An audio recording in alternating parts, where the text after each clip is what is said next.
Hello and welcome to our special coverage of the Russian invasion of Ukraine. I'm Lati Akron. The headlines. Ukraine's Secret Service says it has arrested a top Putin ally, Viktor Medvedchuk, offers swap for Ukrainian captives in Russia.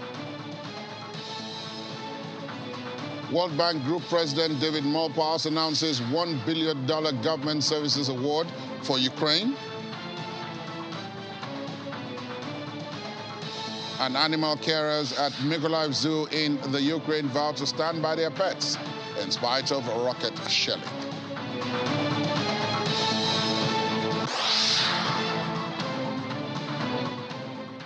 Ukraine's security services say they have arrested pro-Russian politician Viktor Medvedchuk, who is said to be President Vladimir Putin's closest and most influential ally in Ukraine.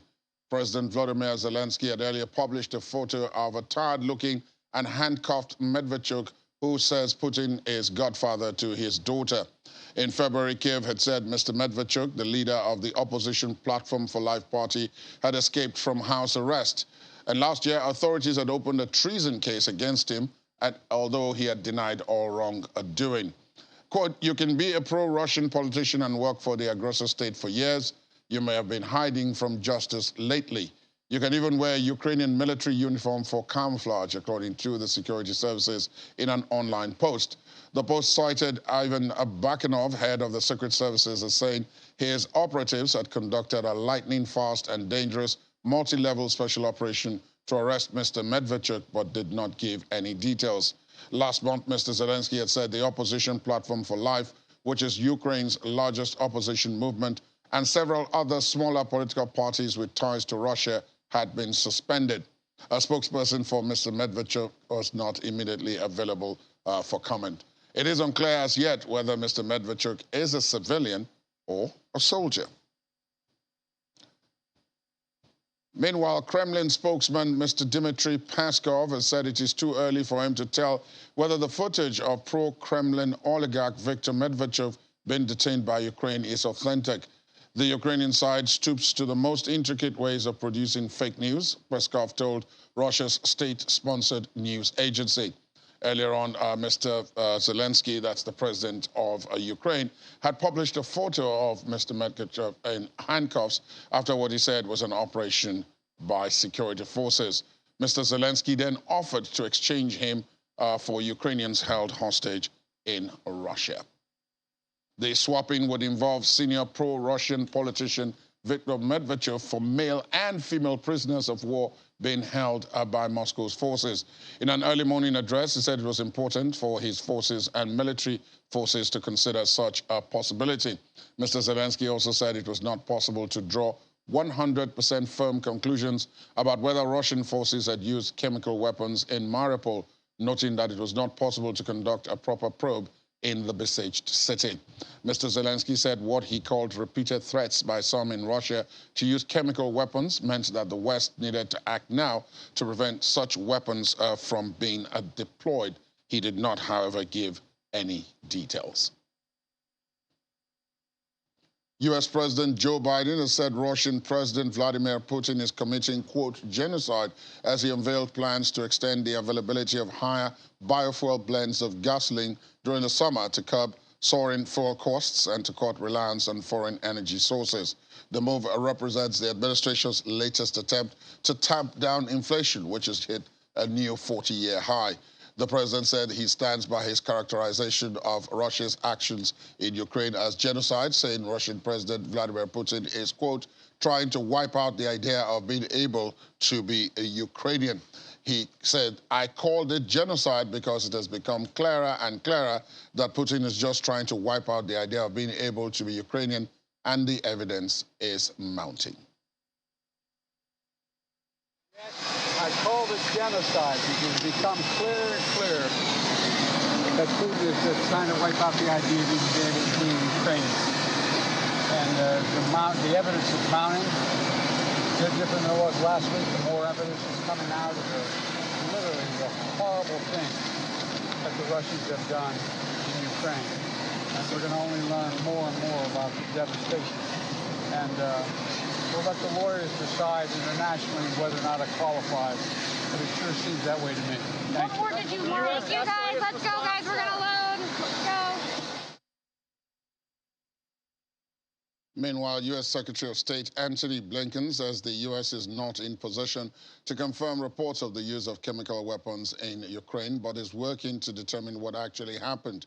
Ukraine said earlier it was checking unverified information that Russia may have used chemical weapons while besieging the city of Mariupol. But a senior U.S. defense official said much the same thing about Mariupol, adding that the United States had no information to support the movement of chemical agents by Russia in or near Ukraine. U.S. President Joe Biden at last month said Russia's unsubstantiated accusations that Kiev had biological and chemical weapons suggested President Putin maybe laid the groundwork to use them himself.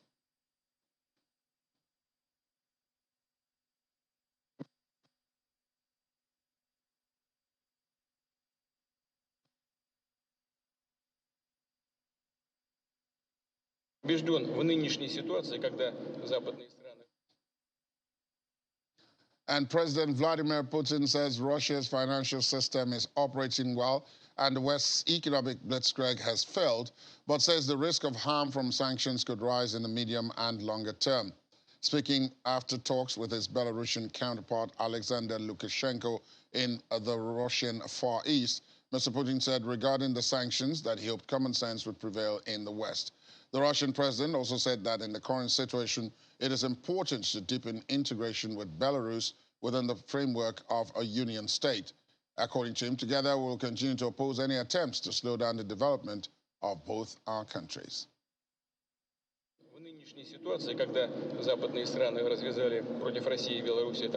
I am convinced that in the current situation, when Western countries have unleashed an all-out sanctions war against Russia and Belarus, it is important to deepen our integration within the framework of the Union State, and we are in solidarity with Alexander Lukashenko on this. Together, we will continue to oppose any attempts to slow down the development of our countries or artificially isolate them from the global economy. We don't really distinguish where Belarus ends, where Russia begins, where Russia ends, and Belarus begins. We are also, strange as it may sound today, I have always said this, a trillion people, Ukraine, Belarus, and Russia. What's happening in Ukraine is a tragedy, without any doubt, but Alexander Lukashenko was correct when he said that they left us no choice. There was simply no choice. It was only a matter of time when it would start. That's it. That blitzkrieg that all our ill wishers counted on, of course, failed. It is obvious our financial system and industry work in rhythm. Of course, there are problems. Otherwise, the central bank rate would not have risen to 20%. But as you know, the central bank decided to lower this key rate. And in general, this corresponds to the macroeconomic parameters that have developed. It turned out that the Russian economy and financial system stand quite firmly on their feet. Это очевидно. Но очевидно также и то, что экономика России. Meanwhile, President Vladimir Putin said he had told Western leaders to think a little bit about destruction by the United States in the Syrian city of Raqqa, the former de facto capital of the Islamic State Caliphate, and in Afghanistan, and dismissed Ukrainian and Western claims that Russia had committed war crimes in Ukraine as fakes.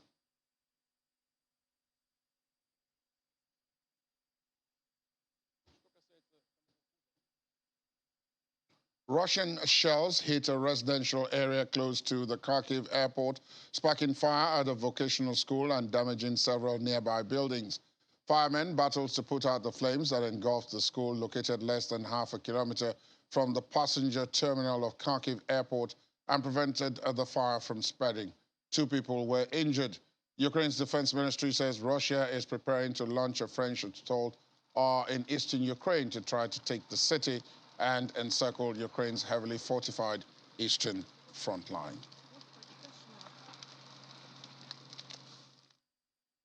Russian forces have continued to pound villages and towns in the east of Ukraine. Barkinkov, a small town in Kharkiv region, just a few kilometers from the administrative borders of Donetsk and Luhansk, has been under shelling for weeks, but there are fears that the worst is yet to come. Ukrainian officials say Russian forces have been regrouping for a new offensive and that Moscow plans to seize as much territory as it can in the eastern part of Ukraine known as Donbas, bordering Russia. Authorities in the area have urged women, children, and the elderly to leave, warning of the new Russian offensive, but many residents have been unable to evacuate. More than 50 people were killed and many more wounded in a missile strike on a train station in nearby Kramatorsk last week. A day earlier, 3 trains carrying evacuees had been blocked by an airstrike on a line near Barkinkov.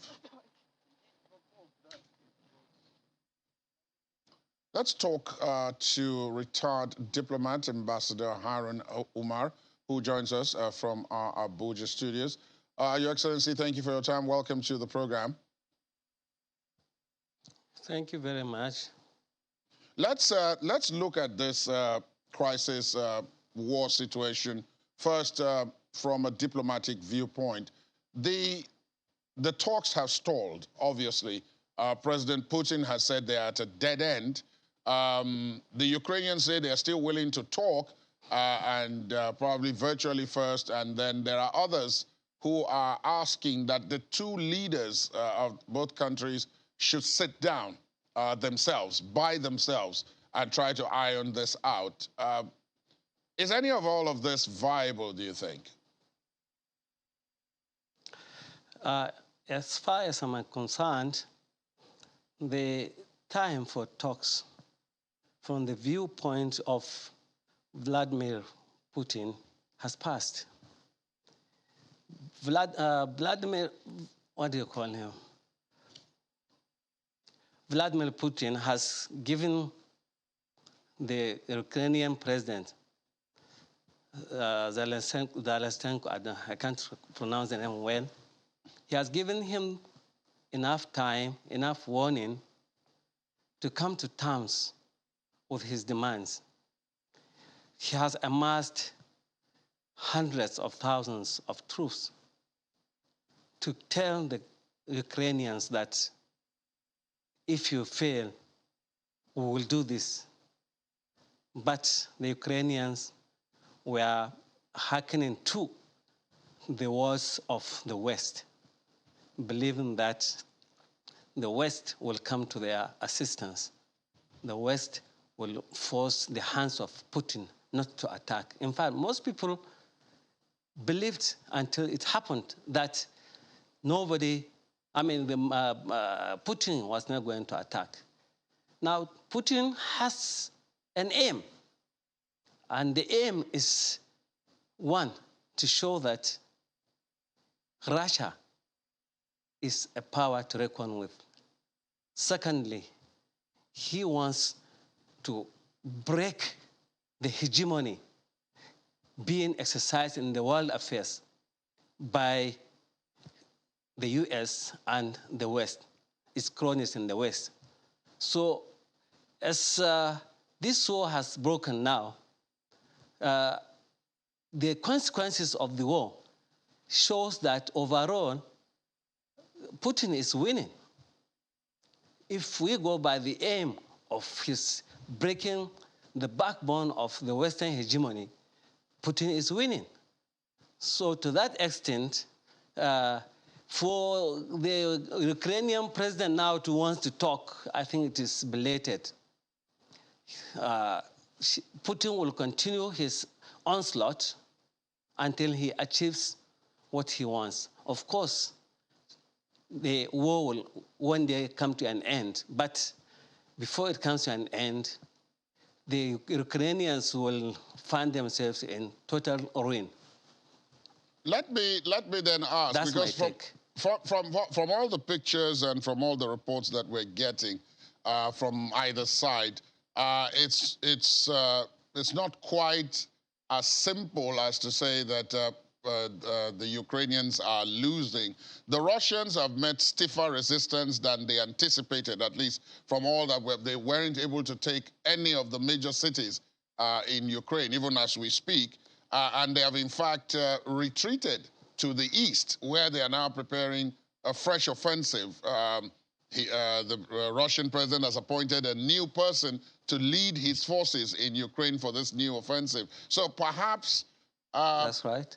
If we are talking about the goals, and you say that President Putin's goals will be achieved, and that Ukraine will find itself in ruins by the time all of this is over, what then do you think should be done at this point? At this point is to continue to talk to Putin. But who will talk to Putin? It's not America. It's not Boris Yeltsin, this Prime Minister of Britain. The best person to talk to to Putin is the Chinese president. If the Chinese president will talk to him, because Putin counts on the support of China to be able to achieve his aims. Yes, of course, they have met stiff resistance. It is expected. The arms and the support, military support, being shifted to Ukraine by the West is enough to give the Russians a serious challenge. But who in the end loses? It is still Ukraine. So what I mean by saying that they will be in ruins, the Russians will continue to bombard the cities, even if they don't take any. They will continue to bombard them, destroy all the infrastructure, and in the process, the economy also will be in ruins. The people will be displaced. So, not making any concession by Ukraine before the war starts is the consequences of what we are seeing. Now Russia has started the war. Of course, it looks like it is getting out of hand. It doesn't know how to end it. It is unable to capture the cities, like you said, and that was its initial goals. But now that it has not done so, it will continue to bombard. So the end, I think, that will come when some leaders who are favorable to Putin will decide to engage him and persuade him to stop. But I wonder how the peace talks will go, because Putin has lost confidence in the United Nations.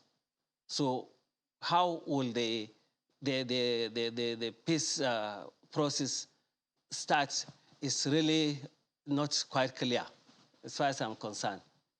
The final question I'll be asking you on this is, you mentioned the fact that it does appear, as all of this has unfolded, that China is the only one that has leverage and that is on good terms. The Chinese leader is on good terms with the Russian leader, and that it is he who should be persuaded to talk to Putin, to President Putin, to see if some level of compromise can be reached, so to speak.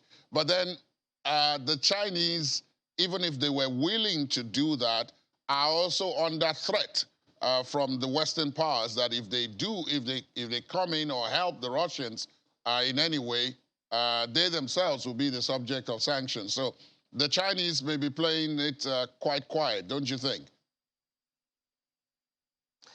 Yes, the Chinese are very clever. Whatever they do, their national interest is put first. So, but definitely, America, no matter what, cannot sanction China and just get it easily. The sanctions that could come against China will hurt the Americans more. In any case, China is strong enough to be on its own. So what China is doing is not that it is afraid of the threats from the West, but it is weighing its own national interest.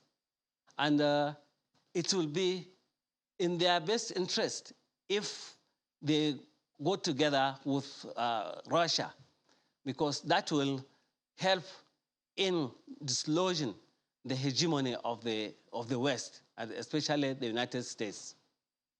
Indeed, Ambassador Harun Umar, thank you very much for your time on the program this morning. We thank you for your perspective, and we'll be calling upon you in the near future. Thank you for joining us this morning. Most welcome, most welcome. We'll take a short break now. When we return, consumer price hike tops 8% in new 30-year high driven by energy prices. Please stay on with us. Welcome back. Thanks for staying with us. Let's talk now to public affairs commentator Alastair Wilcox, who joins us virtually. Good morning. Thank you very much for your time this morning. Well, thank you for having me. It's my pleasure. Thank you. The situation on the ground in Ukraine now is appearing as if people are beginning to get used to it, if indeed you can get used to war. And I'm talking about those who are looking at it from outside. And attention is beginning to drift away to other things. The Russian president, for the first time in a very long time, has come out in public to meet with his Belarusian counterpart. And he said, one of the things he said was that Russia's goals are being achieved, but that peace talks were dead. They were at a dead end. Now, that seemed to have put an end to any hopes that this matter could end diplomatically anytime soon. Do you share that view too?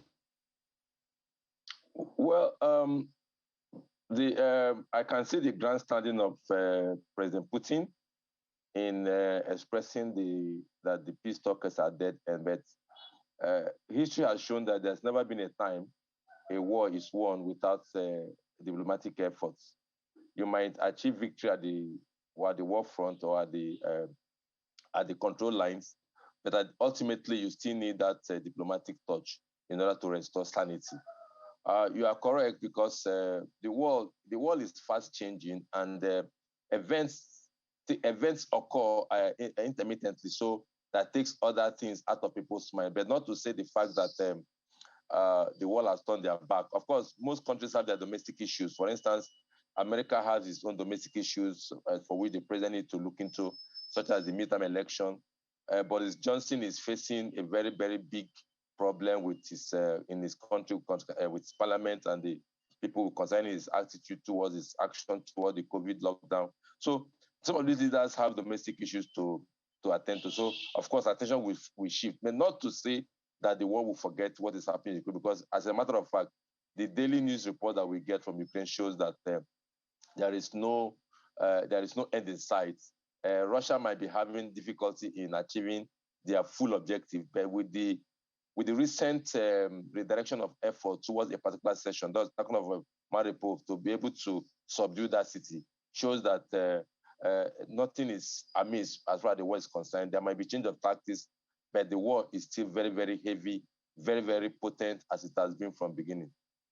The other thing I must ask you is that my last guest, Ambassador Harun Umar, did say that the only people who can seemingly bring the aggressor in this war, and that would be Russia and President Putin, to the table would be China.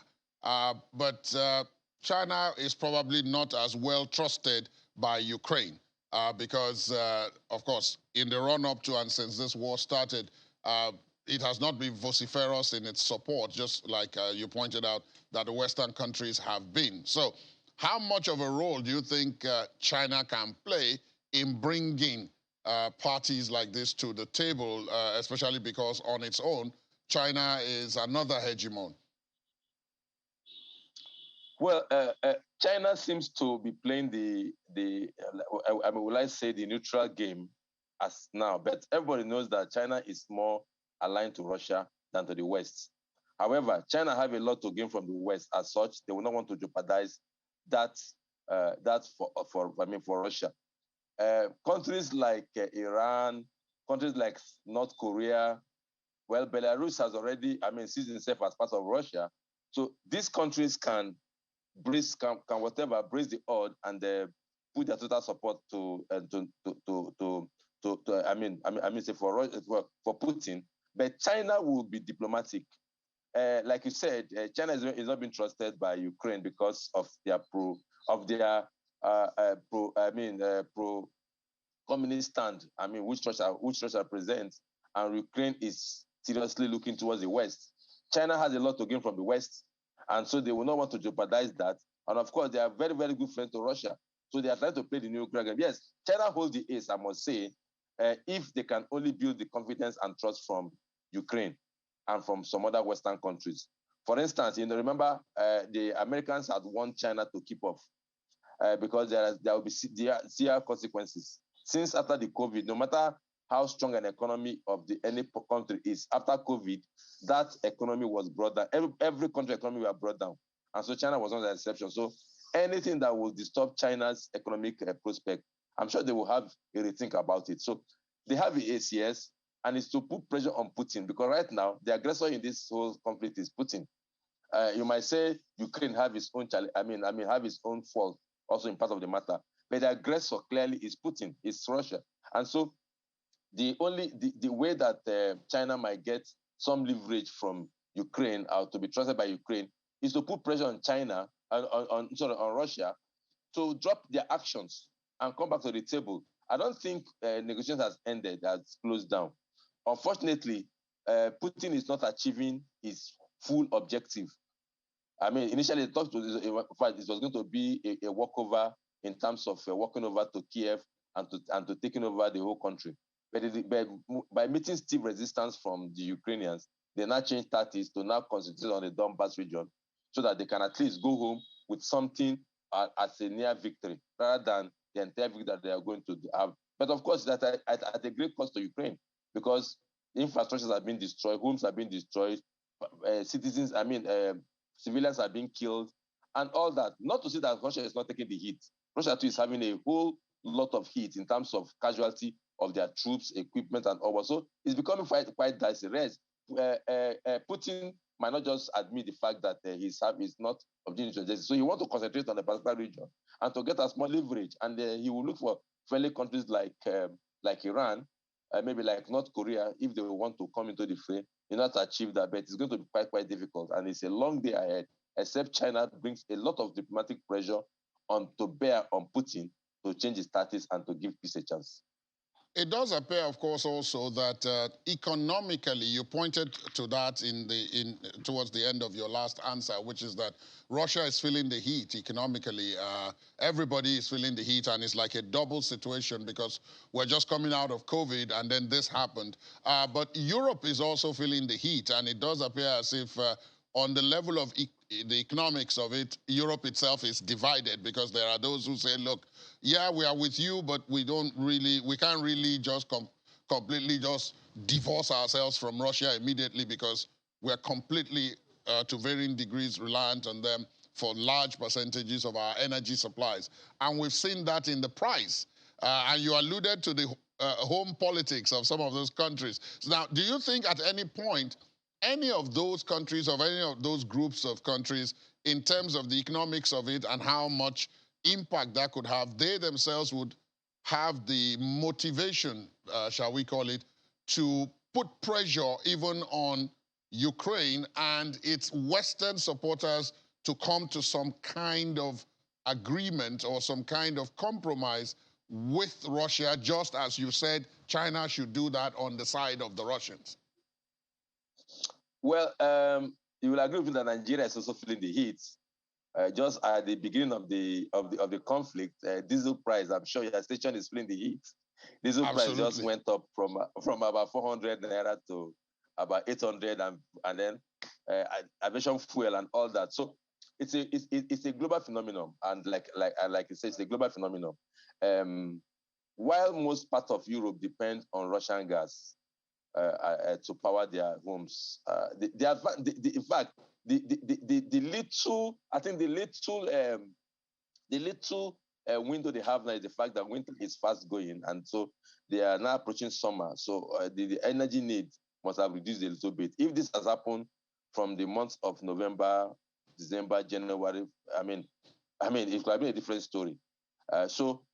Yes, I agree that the fact that if the heat continues, since they are not looking for alternative sources, if heat continues, there will be the need that everybody will need to put pressure on everybody, certainly. Russians are not finding it easy because, as a matter of fact, their financial system has been brought to its knees. And leave the bragado that Putin is doing, or that his brother in the Belarusian capital is doing, the financial system of Russia is really taking a hit. And of course, even if you have product to sell and buyers are not there to buy, you also feel the heat. So it might just be a matter of time. And prosecuting a war with sanctions all around you, is not the best. Yes, the European countries, the smaller ones, will feel it. Germany, of course, is at a very precarious situation because they have so much reliance on Russian gas. So at some point, yes, they will. Even right now, that's why negotiations are still going on, and that's why I see that the conflict is being restricted to only Ukrainians. Other countries didn't join the conflict because they still want to maintain windows and open opportunities for there to be negotiations so that they don't all rock the boat.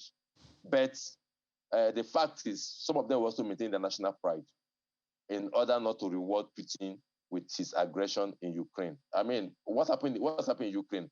It's quite a pathetic situation. I mean, never seen that a country unprovoked will just invade another country without any provocation, without any real reason, maybe just because you want to protect your own security, and for which there is no threat from Ukraine with respect to your security. There has never been a time Ukraine wake up and want to attack Russia, because it can never, I don't think it will happen. It never have any need to happen. But if this has gone like this and the West is already taking pitching tent, yes, they have economic interest to protect, they have their citizens' welfare to protect, but they also have national pride to also protect. But again, behind the scene, there will still be negotiations. Ukraine will be asked to make concessions if it is to drop their ambition of joining NATO or drop the ambition of joining EU, so that for some form of guarantees from Russia, if they will trust Russia enough to have those guarantees, I think those pressure will come, because the entire world Nigeria is having the heat of it, and of course, everybody is blaming government when, of course, government has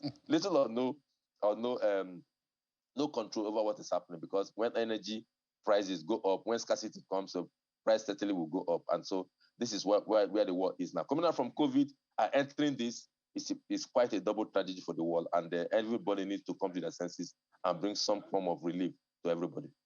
I hope they are listening to you. Alastair Wilcox, thank you for your time this morning. It's been a pleasure speaking with you. Thank you so much. I'm so grateful to be in the studio this morning. It's always my pleasure. Anytime I'm available. Thank you. Thank you. In a speech delivered ahead of the World Bank Group spring meetings, World Bank Group President David Malpass announced a $1.5 billion package of funding for Ukraine to support the continuation of essential government services during the war, including $1 billion of international development assistance support.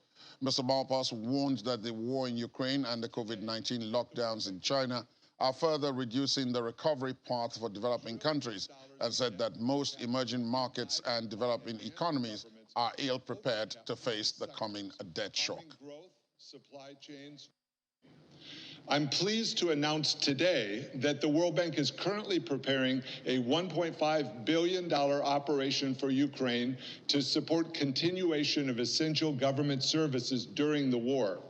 This was enabled by yesterday's approval of IDA-19 support of $1 billion to Ukraine and $100 million to Moldova by IDA donor and recipient countries. Trillions of dollars of debt and capital are being guided by advanced governments to overcapitalize sectors, harming growth, supply chains, jobs, and median incomes. The result is deepening inequality through the massive misallocation of global capital away from small businesses, working capital, and development.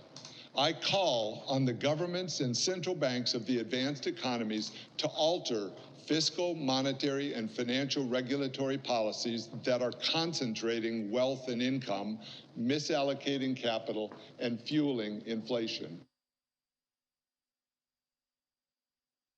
All Right there, David Malpass, World Bank Group president. Let's talk about what he said and what the impact of that is with our business desks, Ini John McQuarrie. Ini, morning. Good morning.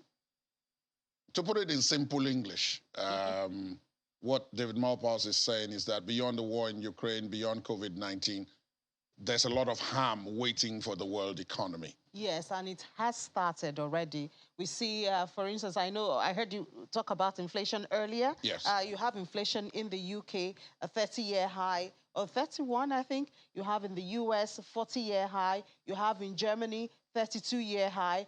Nigeria, we're expecting our inflation figures tomorrow, and we don't expect it to taper. In fact, we've had projections from analysts. It's currently at 15.7. Right. It should be heading close to 15.9. And that's only between the last month, yes, just a month. Yeah, that's month to month. So it's just month to month, just between January and February. No, sorry, between February and March. We're in April now, so this is for March. And these figures from the UK and the US, they're just within a month. You know, remember of course, we've been talking, I mean, every day we're here talking about this, so this shouldn't come to us or our listeners as a surprise, should it? No, it shouldn't. It shouldn't, because we are all living in it, actually. We are all feeling the pinch. I mean, you don't have your disposable income, it doesn't have the same value it had a month ago. Things are changing. We have talked about diesel. We are talking about petrol. The president is asking for subsidies. So we are feeling it every day, but it seems that this is just the beginning, except things change. I mean, even World Bank has warned Nigerians to get ready for very tight and squeezed income in the coming months. So this is just the beginning, except things change. Yeah, a lot of individuals, corporates, and economies might be. A lot of this, of course, is being driven. When we talk about it, maybe many people don't seem to immediately grasp the long or even medium-term implications. When every day you and I, or I and Ladi, sit here and we discuss the issues surrounding the prices of diesel, the price of kerosene, the price of petrol, jet fuel, and all of that, and then the prices of foodstuff, commodities. Every day we're having reports about problems that are going to arise from food security already arising. Food security is at the highest in 32, according to the Food and Agricultural Organization. Exactly. They said it's the highest in 32 years, since 1990. When they checked the food indices globally, this is the highest in 32 years. We talk about wheat, you talk about fertilizer, and you know, perhaps it wouldn't have been this bad, but we're not done with the pandemic.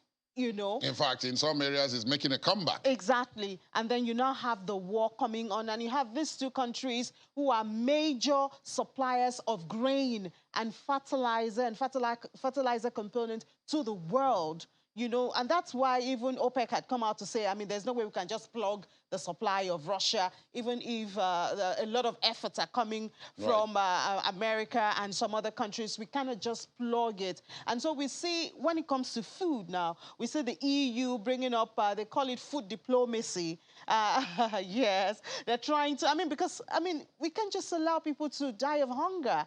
And a larger number of people are falling into the poverty index every day. They cannot feed themselves. Humanitarian that would have been used in other countries that are needed are now facing Ukraine. So you can only imagine. So we have the EU, we have the FAO, we have even Nigeria.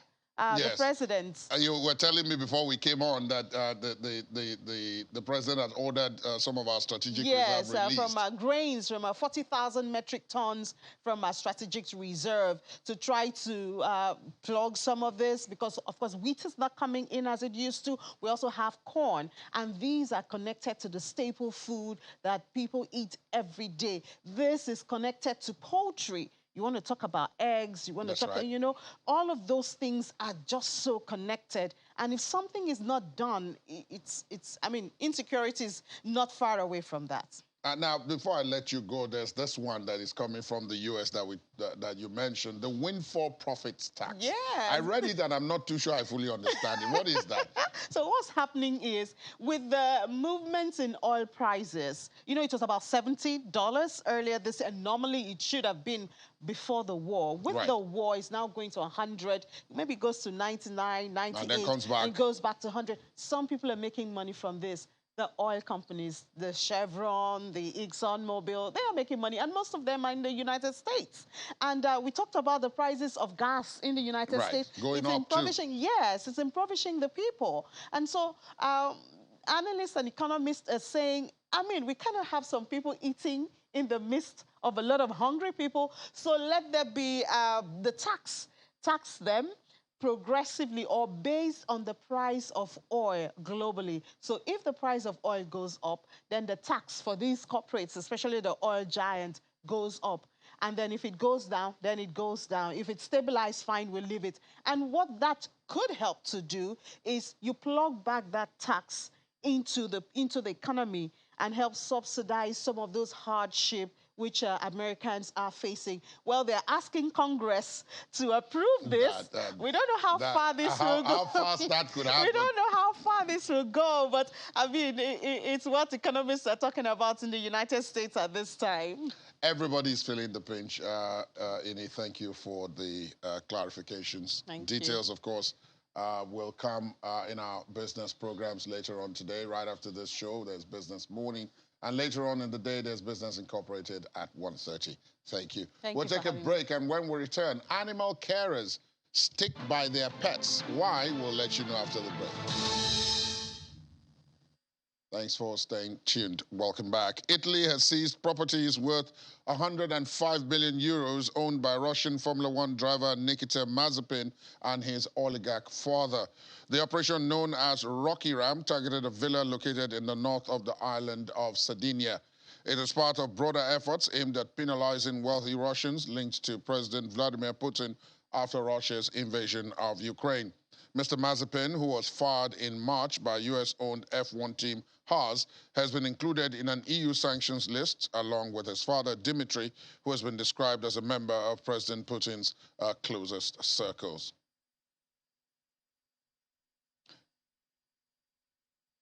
And let's also talk about the story we told you when we were going on break, and in the headlines, the ones about the animals, where you had tigers, polar bears, and elephants grow uneasily as they pace up and down in their enclosures, spotted with remnants of exploded rockets and the destruction they left behind in the 120-year-old Makerlife Zoo in Ukraine's war-torn city of Mykolaiv.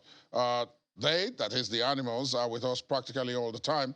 They don't understand what is happening, says one of their carers.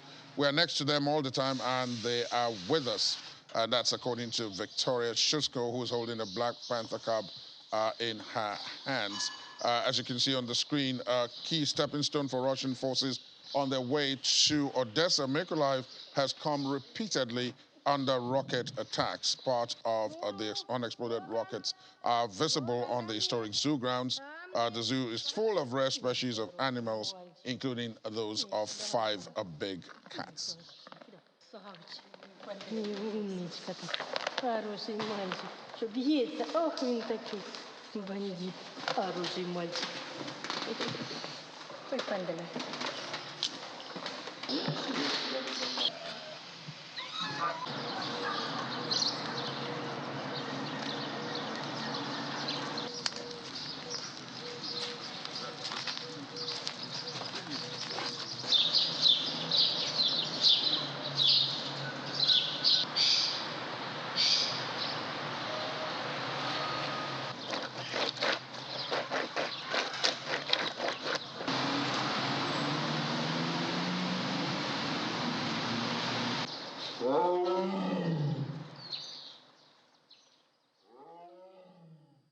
Uneasy animals are there also as worried, possibly, as the human elements. There are reports of a potential chemical attack, as we've been reporting, when Mariupol, Ukraine's city, besieged by Russian forces. According to the city's deputy mayor, Sergei Orlov, the city council has confirmed a chemical poisoning delivered by a Russian drone. The allegation that chemical munitions had been used against Mariupol originally came from the Azov Battalion, a Ukrainian military unit with links to the far right. It is not clear how many soldiers were affected, or if any were affected, but the battalion said its fighters had suffered minor injuries, including shortness of breath, with one man reportedly collapsing with cotton legs.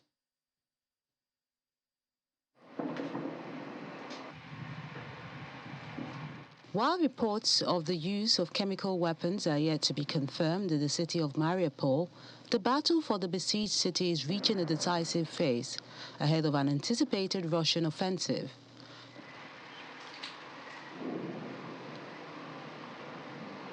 Ukrainian mines hold up in the Azovstal industrial district, the only area they will control in Mariupol.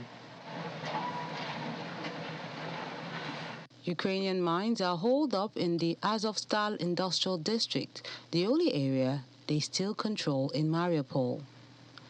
Should the Russians seize Azovstal, they will be in full control of Mariupol, the linchpin between Russian-held areas to the west and east.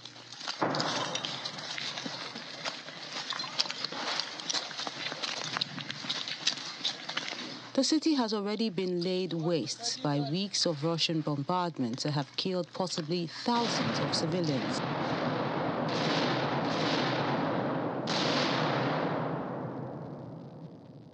Russia's defense ministry says forces have frustrated an attempt by the Ukrainian military to break out of the siege in Mariupol. Spokesperson Igor Kononenko says a group of up to 100 Ukrainian servicemen using tanks and armored vehicles attempted to fight their way out of the besieged industrial district. He says the attempt was stopped by air and artillery strikes. Fierce fighting between the Russian-backed forces and Ukrainian army has brought widespread devastation to Mariupol, once a city of more than 400,000 people on the Sea of Azov.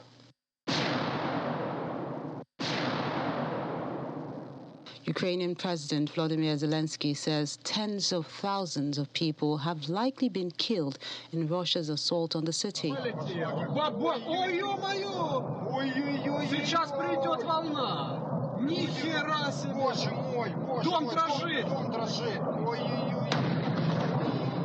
The number of people killed in the city has not yet been established, but if confirmed, it will be by far the largest number of casualties so far reported in one place in Ukraine, where cities, towns and villages have come under relentless bombardment and bodies, including civilians, have been littered in the streets.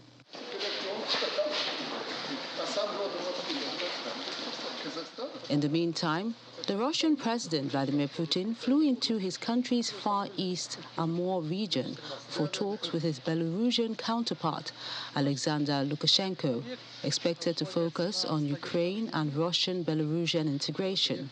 The two leaders headed to the Voskolye Cosmodrome to mark Russia's Annular Cosmonautics Day, commemorating the first manned spaceflight made in 1961.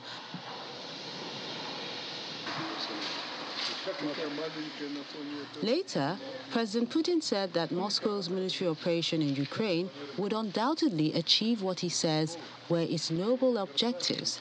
He made a comment at an awards ceremony in Russia's Far East, adding that Moscow had no other choice but to launch a military operation to protect Russia, and that a clash with Ukraine's anti-Russian forces had been inevitable. Citing the success of the Soviet space program as evidence that Russia could achieve spectacular leaps forward in tough conditions. Russia says it will never again depend on the West after the United States and its allies imposed crippling sanctions on it to punish Mr. Putin for his February 24th order for what he called special military operations in Ukraine. It's a wrap on the program this morning. Thanks for watching. I'm Ladi Akiridulale. There'll be an update at 5 o'clock, and this show is back tomorrow at 9 in the morning. Do go out there and have yourselves a pleasant week ahead.